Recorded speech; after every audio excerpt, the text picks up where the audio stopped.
ശരി, നമുക്ക് കോഴിക്കോടേക്ക് പോയാലോ? തീർച്ചയായും. അവിടെ ശ്യാമുണ്ടല്ലേ? ശ്യാമുണ്ട്. എന്താണ് വാർത്ത?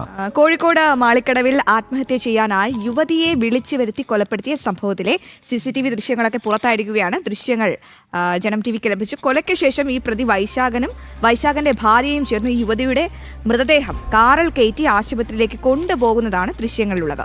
വൈശാഖന്റെ ഭാര്യ ഓട്ടോയിൽ വന്നിറങ്ങുന്നതും വർക്ക്ഷോപ്പിലേക്ക് പോകുന്നതും ദൃശ്യങ്ങളിൽ കാണാം.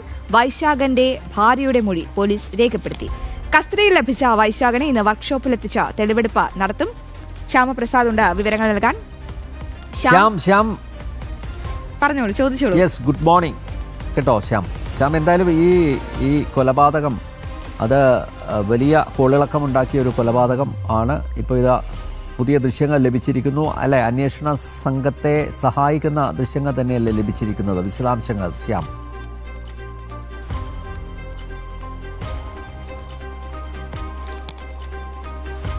Anil, Ashwathy, good morning. എന്തായാലും ഈ മാളിക്കടവ് കൊലപാതകത്തിൽ പ്രധാനമായി നിർണായകമായ വിവരങ്ങളാണ് ഇപ്പോൾ അന്വേഷണ സംഘത്തിന് ലഭിച്ചിരിക്കുന്നത്. അതായത് യുവതിയെ വിളിച്ചു വരുത്തി കൊലപ്പെടുത്തിയത് സംബന്ധിച്ചുള്ള നിർണായക വിവരങ്ങൾ, വൈശാഖൻ ഇത്തരത്തിൽ കൊലപ്പെടുത്തിയെന്നുള്ള നിർണായക വിവരങ്ങൾ തന്നെയാണ് അന്വേഷണ സംഘത്തിന് ലഭിച്ചിരിക്കുന്നത്. നിലവിൽ ഇന്നലെയോടുകൂടി തന്നെ ജുഡീഷ്യൽ ഫസ്റ്റ് ക്ലാസ് മജിസ്ട്രേറ്റ് കോടതി പോലീസ് കസ്റ്റഡിയിൽ വിട്ട വൈശാഖനുമായി ഇന്ന് പോലീസ് സംഘം രാവിലെയോടുകൂടി തെളിവെടുപ്പ് നടത്തും. രാവിലെ 10 മണിയോടുകൂടി തന്നെയാണ് തെളിവെടുപ്പ് നടത്തുന്നത്. അതിനു മുമ്പുള്ള ചില ചോദ്യം ചെയ്യലുകൾ, പ്രാഥമികമായ ചോദ്യം ചെയ്യലുകൾ കൂടിയുണ്ട്. അതിപ്പോൾ പോലീസ് സ്റ്റേഷനിൽ നടന്നു വരികയാണ്. പ്രത്യേക അന്വേഷണ സംഘത്തിന്റെ നേതൃത്വത്തിലാണ് ഈ ചോദ്യം ചെയ്യലുകൾ ഇപ്പോഴും പുരോഗമിക്കുന്നത്.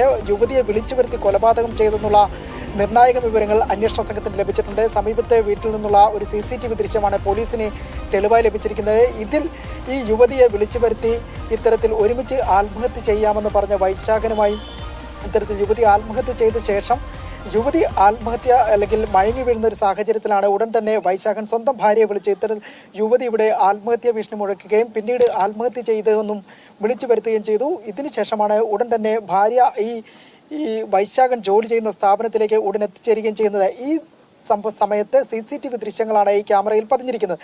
പിന്നീട് നടക്കുന്ന മറ്റൊരു ക്യാമറയിൽ പതിഞ്ഞിരിക്കുന്ന ദൃശ്യങ്ങൾ എന്ന് പറയുന്നത് ഈ ആത്മഹത്യ ചെയ്ത യുവതിയെ വൈശാഖനും ഭാര്യയും ചേർന്ന് കാറിൽ കയറ്റുന്ന ദൃശ്യങ്ങളാണ് രണ്ടാമത്തേലുള്ളത്.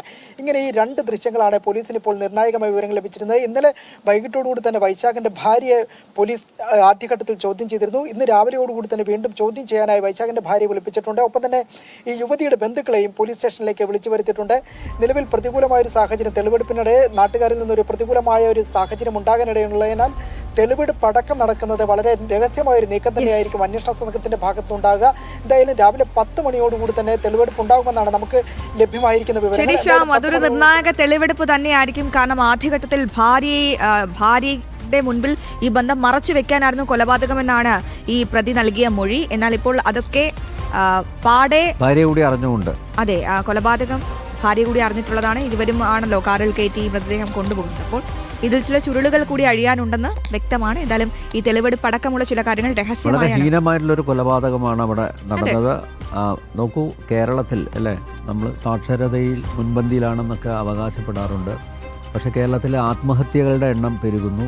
മാത്രമല്ല, കൊലപാതകങ്ങൾ റിപ്പോർട്ട് ചെയ്യപ്പെടാത്ത ഒരു കൊലപാതകമല്ല, ഒന്നിലധികം കൊലപാതകങ്ങൾ റിപ്പോർട്ട് ചെയ്യപ്പെടാത്ത ഏതെങ്കിലും ഒരു ദിവസം ഉണ്ടോ? ഇല്ല. അല്ലേ?